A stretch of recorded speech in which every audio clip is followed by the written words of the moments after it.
another installment of The Girl in the Centerfold by Surrey Marshe. Hold on one second, I think I hear my cat. Hi! There's a baby. Say hello. Okay, so back to what I was saying. So this is the story of Surrey Marshe. She's so distracting. She was Playmate of the Month 1967 for January. She wrote this book in 1969 when she was about 22 or 23 years old. So this is a super interesting look at Playboy, a tale that isn't often able to be told because Playboy squashed any stories that they didn't want people to know about them. I don't know why this one got out, if they thought it was okay or if they just didn't know about it at first, but it did come out in 1969, and it just has a lot of tales that validate things that people from today have said about Playboy, about Hugh Hefner and their experience there. And also has a lot of interesting, fresh insight, even though the book is older. So if you want to, you can just listen to this chapter, or if you need to start at the beginning, you can click the playlist, which I'll put in the info box below. And it has every chapter in order, so you can just start with chapter 1 and just listen through. Okay? So thank you guys so much for joining. Thanks again for waiting. It's been 9 days since my last installment, so I'm excited to see what happens next. So where we left off, Surrey just had her photo shoot with Alexis Urba. She had her Playboy photo shoot, basically, and we saw how excruciating it was to just get 3 pictures. It took a whole week. And in the end of that chapter, she gets back on a plane and goes back to New York, where she works at the Playboy Club. So chapter 9, Biff. That makes me think of Back to the Future. When I returned to New York, about the first thing that happened was that the phone rang. I'd been home a few hours. I'd gone to my apartment on East 83rd Street and 1st Avenue, unpacked and taken a walk. I don't usually go for walks. I'd much rather get my exercise with the boogaloo. What does that mean? I walk when I'm restless, and that I sure was. I had the strangest feeling that some big change was going to occur in my life. I'd been in America about 10 months. I'd gotten off the plane a dum-dum from Store Elvdal. I'd mastered a new language and made my own way in a strange world. I'd exchanged my bunny fur for a bunny costume, and then no costume at all, and in the process associated with the beautiful people and become a beautiful people. Playboy was it, in the scene. I was about to be Playboy's playmate. Nobody could be more with it than I was. Could they? Then why was I so restless? And why did I feel something was going to happen? As I returned to my apartment about 9 o'clock, I heard the phone ringing. Can you guys hear my cat eating? She's like, oh, you're going to film something? Let me come inside and start doing stuff. I heard the phone ringing. Hurriedly, I opened the door and ran inside, suddenly sure this phone call was the big change. I snatched up the receiver. Hello, I said. On the other end, I heard a deep, melodious voice. He said the most beautiful thing that just thrilled me to death. Hello, he said. His name was Biff. My affairs, escapades, escapes, mistakes, futilities, and embarrassments with the opposite sex would ordinarily be nobody's business but mine. But I don't see how it is possible to write about being a playmate and bunny and part of the Playboy empire without telling it as it was. I can't be so phony as to pretend to be an ingenue, the sweet little girl next door. Girl next door, shout out. I might fool others, but I wouldn't fool myself.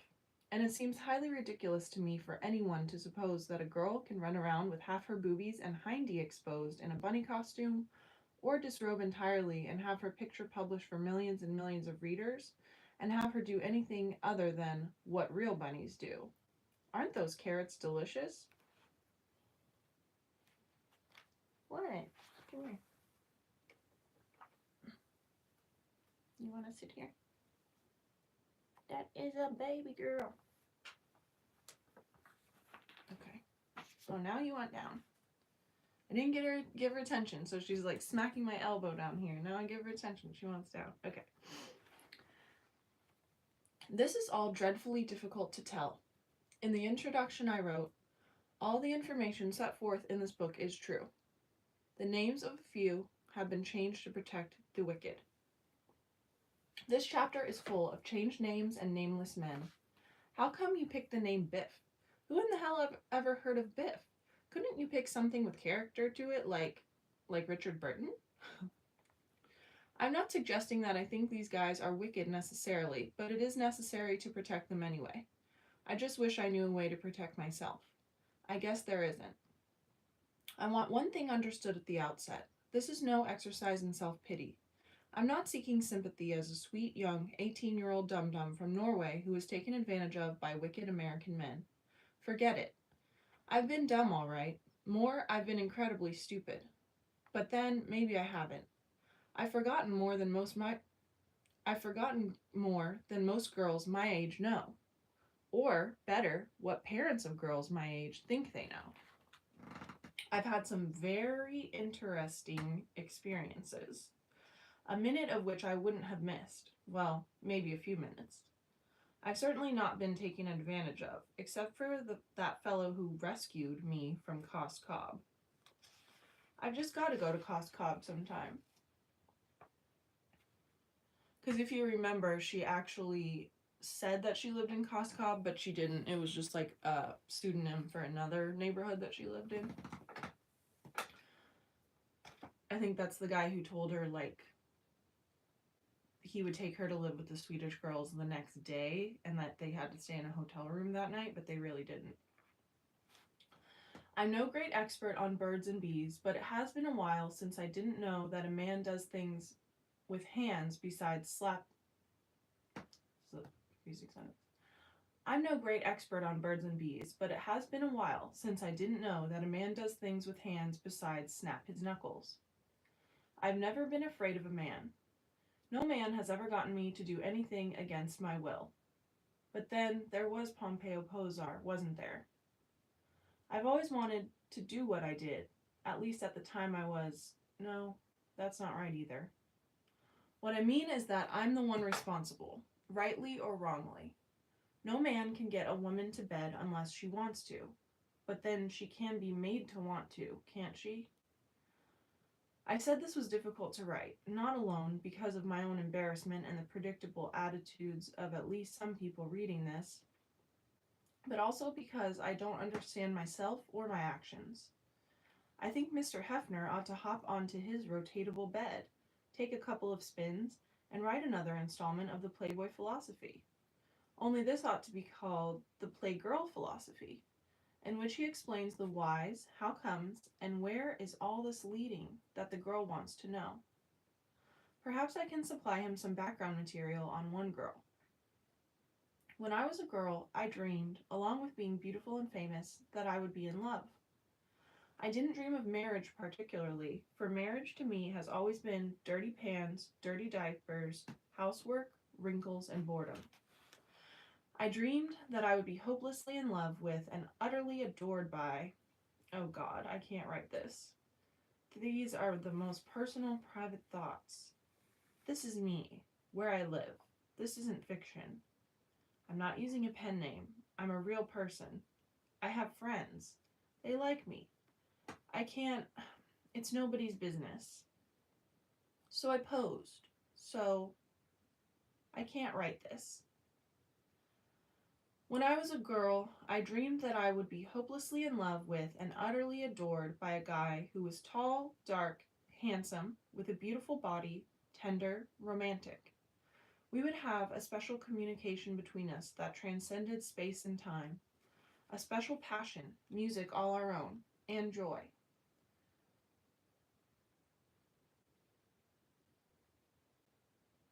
such joy. And then it goes into italics of like quoting. I think maybe it's remembering like the past. What are you doing? Let go of me. Get your hand off my head. Pushing, struggling. Let go of me, you queer. Sorry. You creep. More struggle, more pushing. Anger, blind rage, ferociously rolling and kicking him to the floor. You pig, you creep, get out, get out. Who needs you? Who wants you? I never want to lay eyes on you. Oh, damn, I hate you. I still have the dream. I've never gotten over it.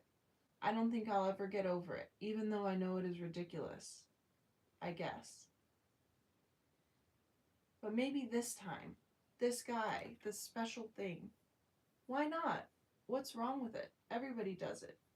Are you something special?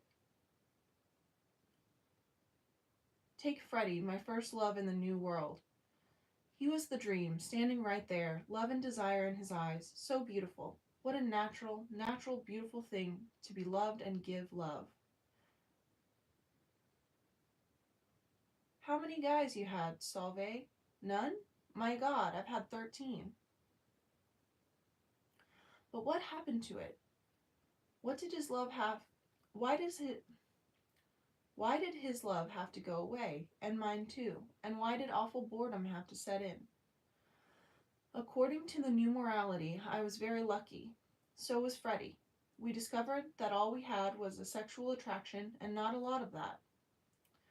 If we had been straight-laced about our relationship, we probably would have gotten married to legitimate the sex.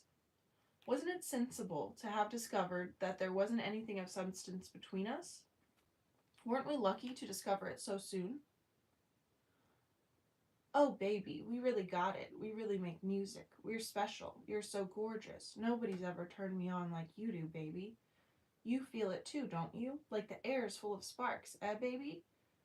Don't that feel good, baby? Oh my, yes, so lucky. But what do you do when a new dream stands there tomorrow, or next week, or next month? Some girls need a lot of luck, I guess. So it keeps going in and out of the italics, so I hope that's clear to you guys and not confusing. What are we stopping here for? I thought you were driving me home. All right, I'll see your place, but only for a moment. What are you doing? Put your damn pants on. Get off of me. Get off of me. I don't want you. I don't need you. Pig, creep, who do you think you are?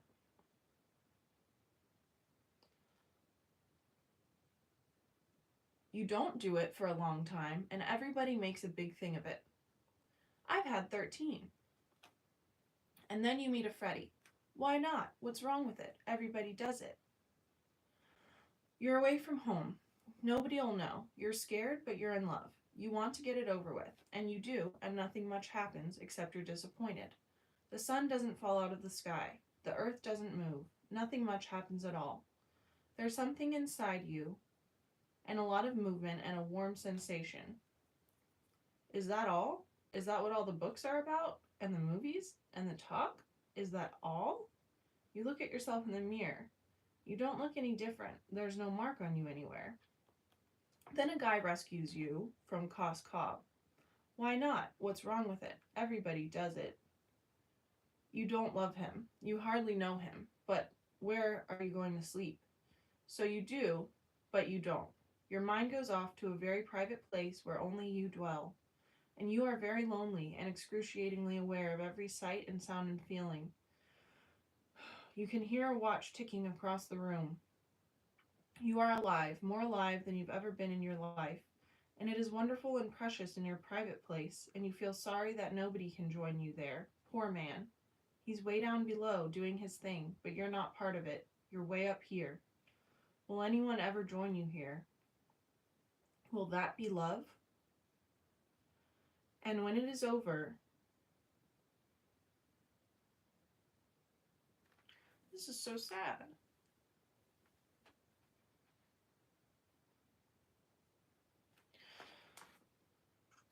when it is over,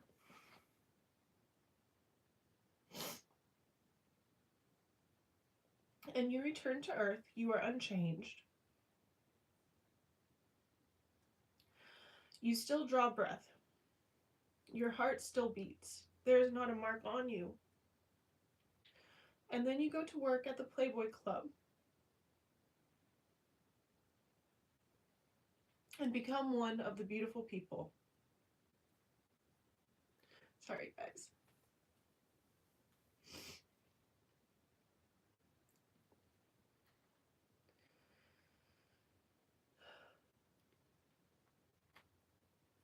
You're gorgeous with long, long, long legs and half a hindy, and yes, they're my boobies. The bunny is so much, in italics, the bunny is so much a glorification of the American girl that the word bunny has become a synonym for a beautiful and glamorous young lady. And you're so thrilled to be at last one of the beautiful people.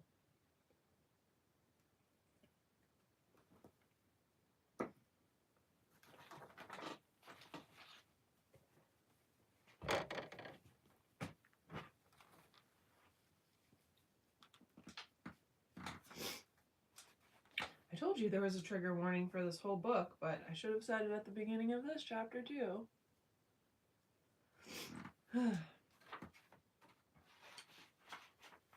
You're so thrilled to be at last one of the beautiful people. What do you do, Solveig? You're a bunny? A Playboy bunny? Really? Hey, is it true that if you bend over... I don't know what that question was. The beautiful people come to the door. Solveig. Yes, sir. This is Marco, a key holder and good friend of mine. Marco. Solveig. Solveig. Marco. Ever see one this big? See, your hand won't go around it. My God, maybe this is what it takes. Maybe this time. I don't want your damn $100. You fall in love with a room director. Rule number 522.4. Bunnies are forbidden to date employees of the club. This rule applies to room directors. Nobody knows about you and Al. You flirt during the day with secret little looks and movements that are your special language of love. You meet in the evenings at a discotheque, and you have such fun, and you are so happy. Oh, Al, you're in seventh sky. Surely this time. Ugh, I hate reading this. Surely this time. Oh, baby, did I ever go? How about you? I figure you went real nice, right, baby? Sure, Al, sure, real nice. You're on a date with Al. Solveig, there's somebody over here dying to meet you, and you'll never guess who. Blank, the famous actor. Girls falling over him, and he's dying to meet you. You never heard of him? Blank, the star of the Blank Show, on television every week, the one where he has the girls and... Blank, this is Solveig. Solveig, this is Blank. Hi, Solveig. Hello. Would you care to dance, Solveig? You're a great dancer, Solveig. Say, Solveig, I'd like to see you later. I'm sorry, but say, whatever happened to Al? He'll be back. I'll take you home. But I'm with Al. Al isn't here, but I'll take you home. 83rd and 1st, driver. You look at the face, so handsome. Any woman would want him. Surely, this time. Surely. Then there is the Playboy executive with a capital E, an important man in the organization. You know him. Everybody knows him. He calls you at home to ask for a date. It is very flattering. You're a particularly beautiful people. Miss Dum Dum of... Would you mind coming to my hotel? Then we'll go out to dinner. You go to his hotel, a big famous midtown hotel. If I name the hotel, will I be sued? You have defamed the good name and reputation of our hotel, which everyone knows. You feel like a tourist in the lobby. My, what a grand hotel. You phone him from the lobby. Come up to my room. The door is unlocked. Miss Dum Dum, tell us when you first detected your special talent for... That you, Solveig? I'm in here, in the bedroom. I don't want to be Miss Dum Dum. Solvay, you're beautiful, beautiful. Oh, you excite me so. A private place is a private place is a private place. How do you like to pose for the centerfold? Now, the blouse, please, off. I think you should do it, Solvay, I really do. A warmly monochromatic bedchamber, 15-foot freestanding, Recco cut, James B. Lansing, Theodore Roosevelt, Humphrey, Surrey Marshe, Alexis Urba. Aren't you going to stand up? I moved in with Biff. When I was a little girl, you see, I had a dream and his name was Biff. Biff? I don't know any Biff. I know you don't, but we're about to change that. Where'd you get my number? From a guy at the Playboy Club, Dick. Dick? Oh, the assistant room director. I've been trying to reach you for 3 weeks. I've called every evening. I've been away, Chicago, shooting a Centerfold. You're a Playmate? Hey, great man, you're on your way. I don't know about that. I heard you were interested in show business. I don't know, I thought about it, but look, I'm in show business. I'm a musician. I might be able to help you. Why don't you grab some of your photos, hop a cab, and come over to my place? I don't even know you. We'll get acquainted. You do have a nice voice. Come on, hop a cab. I'll pay the fare. Such generosity should not go unrewarded.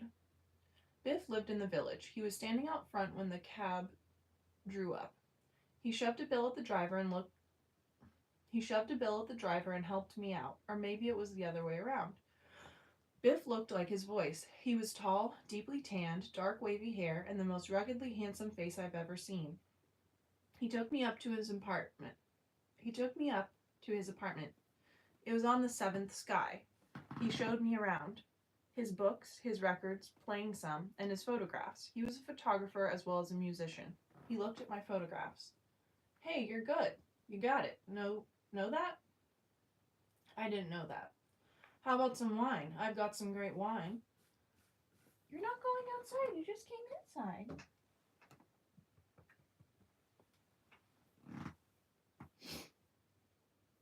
I don't care much for wine. Oh, this is different. You'll love it. I loved it. We sat on the couch. How'd you like me to read you some poetry? I'd love poetry.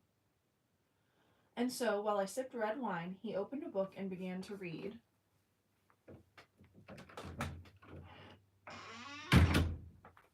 No cats, you gotta do what they say. Okay. While I sipped red wine, he opened a book and began to read. It was many, many a year ago in a kingdom by the sea that a maiden there lived whom you may know by the name of Annabel Lee.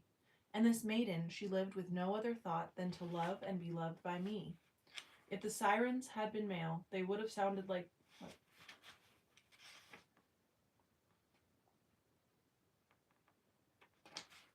If the sirens had been male, they would have sounded like Biff. Deep, deep voice, resonant, passionate. She was a child and I was a child in this kingdom by the sea, but we loved with a love that was more than love, I and my Annabel Lee. With a love that the winged seraphs of heaven coveted her and me. Oh, I listened. But our love, it was stronger by far than the love of those who were older than we, of many far wiser than we, and neither the angels in heaven above nor the demons down under the sea can ever dissever my soul from the soul of the beautiful Annabel Lee. He read some more poems. As far as I was concerned, he could never stop. If I'd ever known a moment could be this sweet, I'd have dreamed better dreams. But he did stop. Hey, I know something groovy. He went to a drawer and returned with 2 garments. Wouldn't it be groovy to put these on? They were bright red bikini bottoms. And so, attired in bright red bikini pants, Biff and I sat on his couch, sipping wine, while he read, taking some liberties with Poe. Is he wearing the bikini too? And so it lies happily, bathing in many a dream of the truth and the beauty of Surrey, drowned in a bath of the tresses of Surrey. She tenderly kissed me, she fondly caressed, and then I fell gently to sleep on her breast, deeply to sleep from the heaven of her breast. And I lie so composedly, now in my bed, knowing her love, that you fancy me dead. And I rest so contently, now in my bed, with her love at my breast, that you fancy me dead, that you shudder to look at me, thinking me dead. But my heart it is brighter than all of the many stars in the sky, for it sparkles with Surrey. It glows with the light of the love of my Surrey, with the thought of the light of the eyes of my Surrey.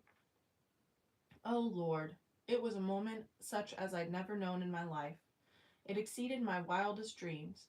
He was so handsome, so manly, so tender, so passionate. I wanted him so. I was so passionate, so ready, so willing. Biff did it. He convinced me. There just had to be something wrong with me. Whatever great thing I expected must not exist. The fabled ecstasy of sex just had to be a male thing. For a woman, obviously, sex was loving a man and pleasing a man and being cuddled and being warm, and I wasn't about to knock it. That was a whole lot. Biff was wonderful. What woman could ask for more? I felt freed. At last I realized the truth. I had, I'd had all there was to have. I was foolish to have read all those books and believed all those stories. I had a wonderful guy. It was up to me to enjoy him, and I did. When I awoke in the morning, he was gone. An early rehearsal or something, but he left me a note. No one, neither angels nor demons, can ever dissever my soul from your soul. See you tonight. He did. After a month, our living apart became rather foolish. I subleased my apartment and moved in with him. Financially, I figured to be much further ahead, and I'd get more rest instead of running back and forth between apartments. It had to be the happiest time of my life. Bliss, thy name was Biff. Poetry and wine at night, love notes in the morning. It was hard to imagine that anything could ever dissever my soul from Biff's soul. And that is the end of chapter 9. Chapter 10 is called Dear Miss Marsh.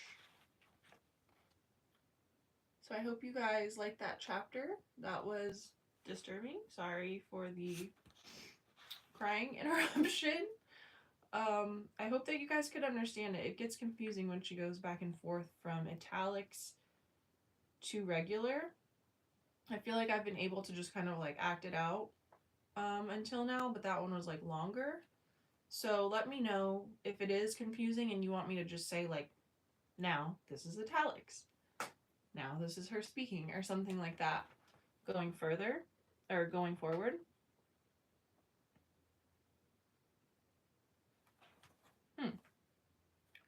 Very interesting. So yeah, let me know what you guys think in the comments. And have a lovely day. Bye.